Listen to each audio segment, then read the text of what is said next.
pink. So now we got Bobby Doo's old anchor. We're sailing good, bad, and ugly.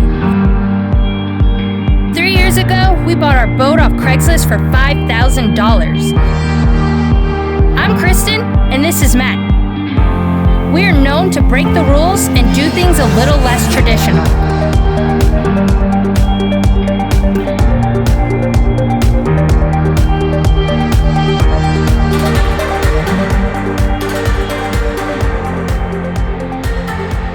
Hit subscribe to join the adventure. Thanks to our patrons for keeping us going.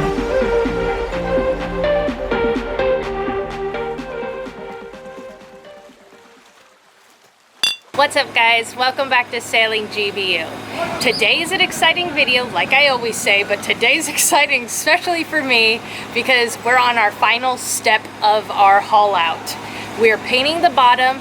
It's a lot more steps than I could have ever imagined. I thought you just put on a primer and paint on the bottom, but it's not. So how's this gonna go exactly?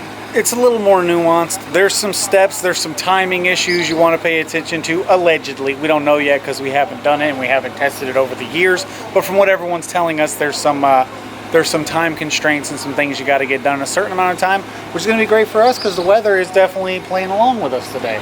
Weather's going to make it nice and easy on us, as you can see, I'm sure. So let's get into it and I'll explain some of those details as we go.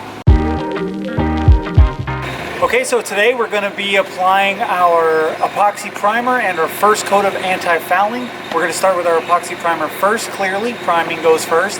And we're going to mix our Yodomastic 90. It's a really hard primer. They use this on like industrial ships and things like that. So we're going to go ahead and hit it with 2 coats to make sure nothing got missed, everything's thick, nice and primed, and then we're going to go ahead and move forward with the anti-fouling.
Alright guys, so when the epoxy primer, it has basically a primer that goes into it, so it's like a 2-part system and it heats it up and makes it go off. So there's a time limit before it gets completely hard. What we've been advised to do is wait till it gets a little bit tacky before you put the next layer on so that it chemically bonds and the layers actually cure together instead of being layered one on top of the other. So it's important to do that, to wait for this to be tacky and then put another layer of primer, which we're kind of doing overkill with the primer, but we're doing 2 layers. So you wait till it's tacky, second layer of primer, wait till that's tacky, then you do your first layer of anti-fouling. So it's very important to do that, from what everyone says, to get a chemical bond for the paints instead of just stuck together.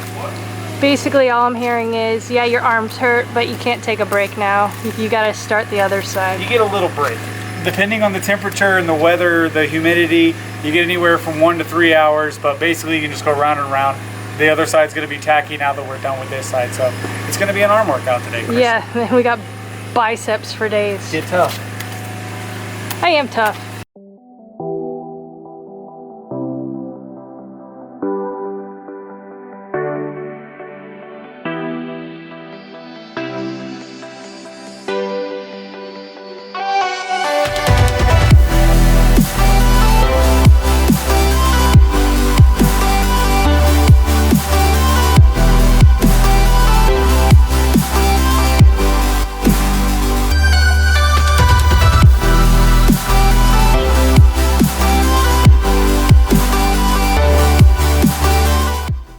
Alright guys, so we've been trying to do everything here tip-top professional on this particular journey. We really tried to get the best of the best results, and we did a lot more stuff by the book than we normally do. But when it comes to the final coatings, we're doing a GBU style, and we're using some good quality products, but we're going to mix and match bottom paints to try to get a custom color and see if it comes We don't want a custom color. Quit making this sound fancy. Tell them the truth. Basically, we don't want red. We have a 5-gallon vat of red, which is really good. Jotun, like commercial grade bottom paint. But we don't want red paint going against our gray backdrop. We want black. So we think if we get down to our last gallon of red paint, we'll be able to mix it 50-50 with black. And at worst, we're going to get like a dark blood red, which will still look pretty cool, I think. And then for the final layer, right? For the final layer, yeah. And then as the years go by and I'm cleaning the bottom as I normally do, and I start seeing all red bottom, that's when we know we got to pull it out and get some black paint on there again. All right, let's see how this comes out.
So it's a mess in here right now. We're taking our lunch break. I'm cleaning up in here so we can end up moving back in, and we decided to fully do our bottom paint. We did one layer you guys saw, and then Matt did a second layer. He added a little bit of the black paint in there so he could see where he painted before, and now we're going to mix all the rest of our black paint in the pinkish paint and then layer that on, and that will be our final layer of anti-fouling. So it's been a full day of painting around and around from the primer to that. It's a lot of work, but we're getting it done, and I can't wait to see this boat finished.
See that I did a ring around the top of my sailboat, and I wasn't inspired by Saturn or Uranus. I was simply doing that because I wanted the consistency with the mix to be the most I don't know, uniform at the top, where you're actually going to see it. Underneath the water, I don't really care. You're going to be able to tell that it's black. I'm sure some of the purple or pink is going to show, but I don't really care about that. I'm going to do a very artistic ombre on the way down, but I wanted to be a bold black line at the top. And now I think we're going to have plenty, but I did that just as a safety measure.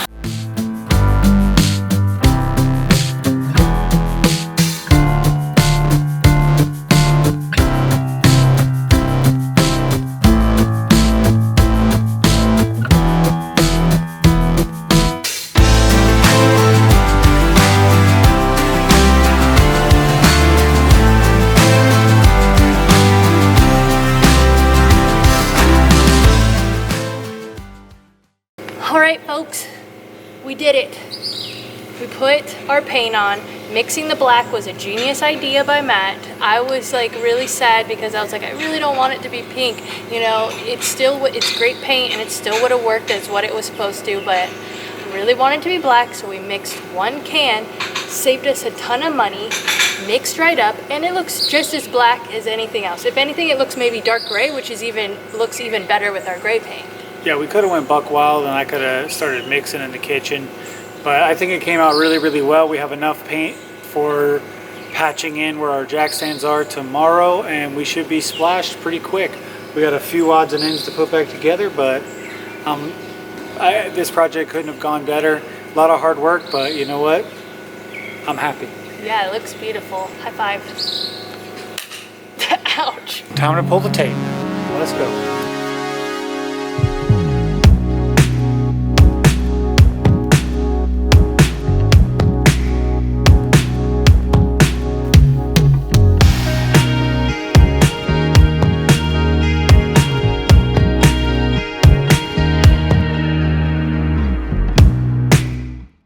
Alright guys, so it's official. Last night we moved back in the boat. I spent the past maybe 2 days cleaning the whole inside of this boat, wiping every wall down because it was a mess. It was dusty everywhere. It already needed a cleaning probably before that, so got that done. It feels good to be in a clean house, but it's gonna be our first day on the yard where it's gonna be really hot. We're probably gonna have to set up some kind of tarp system to keep it cool in here, and it's really loud outside. But today we're jumping right in.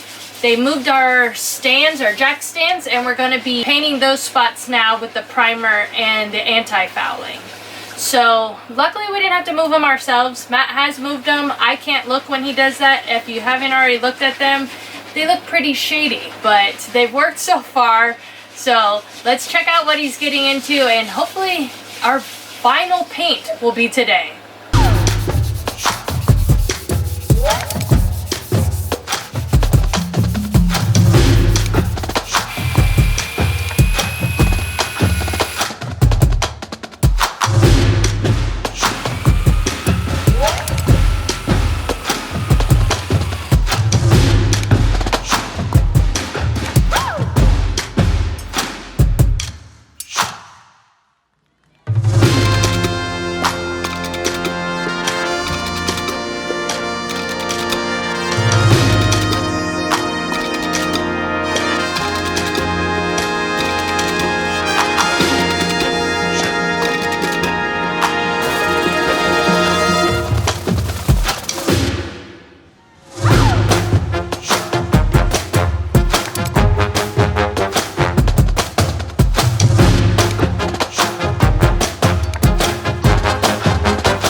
Beautifying our boat here, decluttering, making it just overall a better sailing machine. And even though, you know, I've been through a lot with my old storm anchor, this big heavy boy, I'm getting rid of it. It's hard to stow, it takes up a lot of room, it's really, really heavy, it probably throws my ballast off, so I'm getting rid of it. May not be the best idea to get rid of a hurricane storm anchor, but I am getting rid of it. I'm throwing it off the boat and I'm junking it away. That may seem like a bad idea, but I have a contingency plan. Thank you to a good friend of ours here in Puerto Rico, Alberto De Luca. He gave us another anchor that's just as big as this, but better in many ways. And you guys might even know where this original anchor came from. So what we got here is, let me show you the one-handed merits of this. It's just as big as the other one, but you can easily move it with one hand. It's really, really light. It's like 35 pounds. We got the Fortress X7 anchor. Alberto didn't need this. He received it from a friend of his, and he didn't want it too big for his boat, so he blessed us with it. It's going to be easier to break down and stow. It's going to be much lighter when we do have to use it, and it actually holds more weight. So it's better in every single way. And it was Bobby Doodles. Yes. The friend of a friend that he got it from was Bobby from Sailing Doodles. Which we all know who that is. We all know Bobby Doo. If you don't know him, you know, shout out to his channel. He's probably going to blow up now. We do call him Bobby Doo. That's why I almost said Bobby Doo, but well, he doesn't know that. Yeah, he doesn't know yet, and maybe he'll never know, or maybe he will find out. As we know, he's been traveling through Puerto Rico, as some of you know, so he dropped this off to his friend. Too big for his friend, so the friend re-gifted it to us. So now we got Bobby Doo's old anchor, and I'm so happy that we got this anchor secondhand from Bobby Doo that I actually wrote a song. No, you didn't. I wrote a song about it. What is it? It goes like this. Bobby Doo, you know I love you. I'll always be true. So please, Bobby Doo. Oh my gosh, you need to get out of here. That's the Bobby Doo song. Too many fumes, Matt.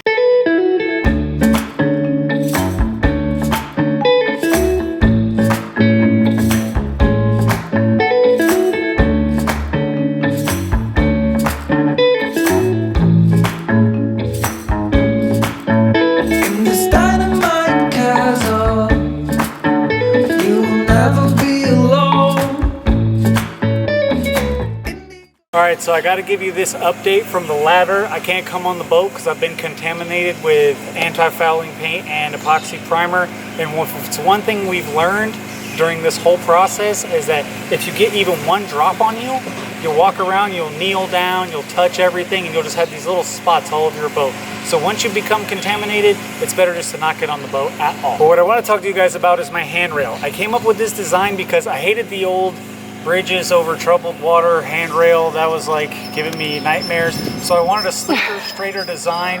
Nightmares, that's a bit dramatic. It was giving me nightmares. I just don't like them. They look super dated, and we've given our boat a modern update here. You know, we got nice sails, new rigging, new paint now. So I wanted a handrail to kind of match that, but I didn't want to sacrifice strength and, you know, usability. Safety, strength. So what I did was I used one solid 16-foot board. I ripped it in half down the middle, sanded it down so that I could keep a lot of that fiber strength, and then I bent it over a couple days. I set up like I'm sure woodworkers have a term for it, but I just put the two ends up higher and put a weight in the middle so that I could get that bend, that curve to it. It's really humid here, so I knew the wood would bend, and it went in really, really nicely. It's super solid, if anything more solid than the old one, and I'm really, really excited about it, and I think it looks really beautiful. It adds a more modern touch to the boat, and I did it with my hands. No one helped me. I didn't read any Pinterests about it. I just said, I'm doing this all on my own because I'm smart. It came out really good. I'm really proud of you. Another great project done by you. You heard it here, boys.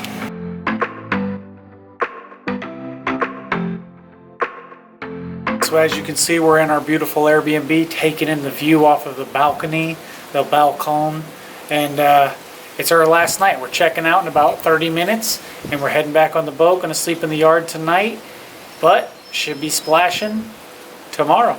So next time you see us, we'll be doing the splash of the century, splashing back down. And I hope it's not the splash of the century. Splash down of the century. I hope it's a normal, everything goes well, splash. Yes, thank you guys very much for sticking with us on this journey. If you just got here, like, subscribe, leave a comment below, introduce yourself. And yeah, we're going to be back to chasing that horizon here pretty shortly. See you next week, guys. Bye.